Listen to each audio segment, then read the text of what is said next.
আসসালামু আলাইকুম বন্ধুরা, সবাই কেমন আছেন? আশা করি আল্লাহর রহমতে ভালো আছেন। বন্ধুরা, আজকে নিজের গাছের গ্রামের বাড়ি আসিছি।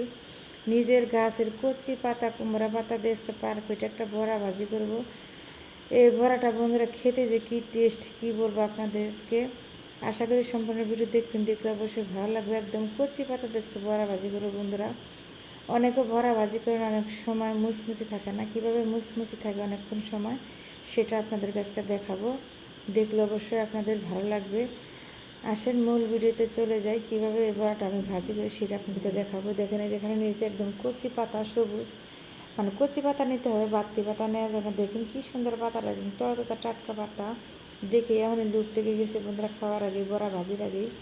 এবার পাতাটা আমি সুন্দর করে ভালো করে বেছে, মানে একটু আঁশ থাকে, এটা ছিঁড়ে মিহি করে নেব। এখানে আমি বন্ধুরা 1 কাপের বেশি একটু চাউলের গুঁড়া নিয়েছি। চাউলের গুঁড়াটা আমি সুন্দর করে ভালো করে মাখিয়ে নিব, জানি এটা একটু দানা দানা না থাকে, যেহেতু এটা ফ্রিজে ছিল। এখানে দিয়ে দেবো বন্ধুরা আমি বেসনটা দিয়ে আমি সুন্দর করে ভালো করে মাখিয়ে নিব। চাউল আর বেসনটা দুটো মিক্স করে সুন্দর করে মাখিয়ে নিয়ে এ পর্যন্ত আমি দিয়ে দেবো বন্ধুরা হলুদ গুঁড়া, দিয়ে দেবো বন্ধুরা মরিচের গুঁড়া, দিয়ে দেবো বন্ধুরা আমি ধনিয়ার গুঁড়া, দিয়ে দেবো বন্ধুরা আমি স্বাদ মতো লবণ দিয়ে সুন্দর করে এটাকে ভালো করে আবারও মাখিয়ে নিব। মাখানির উপরে টেস্ট পড়ার বন্ধুরা, এটা মাখাইতে মাখাইতে সুন্দর একটা সফট হবে বন্ধুরা। একদম হাতের মধ্যে টিপে দিলে একটা দলা বাঁধবে, এরকম অবস্থা বুঝবেন যে মাখানি হয়ে গেছে। এখন বন্ধুরা আমি এটাকে দিয়ে দিব একটু স্বাদ বাড়ানোর জন্য, অনেকক্ষণ মুচমুচে থাকবে সেই জন্য দিয়ে দেবো আমি তেলটা দিয়ে সুন্দর করে আবার আমি ভালো করে মাখিয়ে নিব। একদম সুন্দর যেন সব, মানে চাউলের বেসনের গায়ে যেন তেলটা ঢুকে ভালো করে সুন্দর করে মাখিয়ে নিব, যে পর্যন্ত এটা সফট না হয় এই পর্যন্ত মাখিয়ে নিয়ে হয়ে গেছে। এখন দিয়ে দেবো পানিটা বন্ধুরা একবারে দেওয়া যাবে না, পানিটা আস্তে আস্তে দিতে হবে। এই পানিটা দিয়ে আমি আবার ভালো করে মাখিয়ে নিব, সুন্দর করে আলতো হাতে ভালো করে আমি এটাকে মাখিয়ে নিব। এই যে বন্ধুরা আবার একটু পানি দিতে হবে, আবার একটু পানি দিয়ে দিব। এটা ধাপে ধাপে পানি দিতে হবে বন্ধুরা, একবারে পানি দেওয়া যাবে না, আস্তে আস্তে পানি দিতে হবে। আর সুন্দর করে এটাকে মিনিট করে মাখাইতে হবে।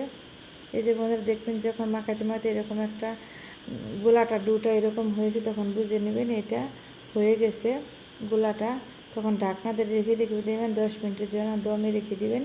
এই যে বন্ধুরা তারপর আমি দিয়ে দেবো রসুন বাটাটা পরে দিবেন, নাহলে একটা রসুনের একটা কাঁচা গন্ধ থাকবে, মানে খেতে ভালো লাগবে না। পরে দিলে সেটা একটু সুগ্রান বের হয়। এই যে আমি দিয়ে দিব রসুন বাটা দিয়ে সুন্দর করে নেড়ে চেড়ে দিয়ে এখন আমি কুমড়া পাতাটা ডুবিয়ে নিব এই গ্রেভির সাথে, বা চাউলের গুঁড়া যে মাখাইছি সেই মাখানির সাথে ডুটার সাথে মাখিয়ে আমি সুন্দর করে এটাকে এক সাইডে রেখে দিয়ে আরেকটা আমি সুন্দর করে ডুবিয়ে নিব। এই সুন্দর করে ভালো করে আমি ডুবিয়ে নিয়ে এখন আমি বন্ধুরা প্যানের মধ্যে দিয়ে দিব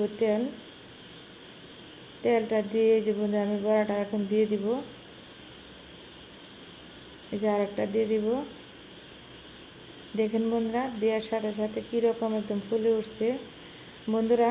এই ভরা ভাজি আমার দাদি নানিকে দেখতাম, ছোটোবেলা বসে থাকতাম চুলার পরে, একদম মাটির চুলা ছিল, সে মাটির চুলার পরে বসে থাকতাম। আর সবাইকে মানে বসে থাকতে বলতো যে সিরিয়াল দিতে বলতো যে তুই এখানে বসে আগুন তাপাতাম ছোটোবেলা, মানে শীত ছিল তখন। এরকম করে আমার দাদু ফুলের বড়া বা চাউলের এই যে বড়া, যে কোনো বড়া এরকম করে ভাজি করে করে সবাইকে একটা একটা দিত, বলতো যে এই যে রোদে বসে বসে খা, এরকম করে দিত সুন্দর করে।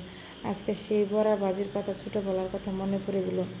দাদি বলতো যে বড়া ভাজি যত মানে মুচমুচে হবে তত খেতে টেস্টি বেশি। আমি বলতাম যে, বলতো যে বড় হইয়া নো দেখি শুনি এরকম করে ভাজি করে খায়, সেরকম করে দাদি বলতো কথাগুলো, সেগুলো এখন মনে হয়। দেখেন বন্ধুরা এপিট এপিট সুন্দর করে নেড়ে চেড়ে আমি ভাজি করে নিব। এখন বন্ধুরা এই যে আমার ভাজিটা প্রায় এটাও হয়ে গেছে, দেখেন কত সুন্দর কালার হয়েছে বন্ধুরা, একদম মুসমুস করতেছে। এরকম করে বন্ধুরা আপনারা বাসায় ভাজি করে খেয়ে দেখবেন, সবাই একদম আঙুল চেটে পুটে ভাত খাবে, বলবে যে এরকম ভাজা আবার বানিয়ে দেও বন্ধুরা।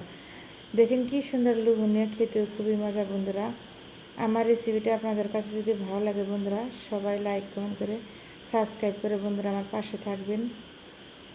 সবার জন্য শুভকামনা ও দোয়া রইল, সবাই ভালো থাকবেন। আর বন্ধুরা এই বড়াটা খেয়ে জানাবেন কেমন হয়েছে বড়াটার আমার কালার, মানে এত সুন্দর হয়েছে, মনে হয় আপনাদের যদি খাওয়াতে পারতাম তাহলে বুঝতেন কী স্বাদ।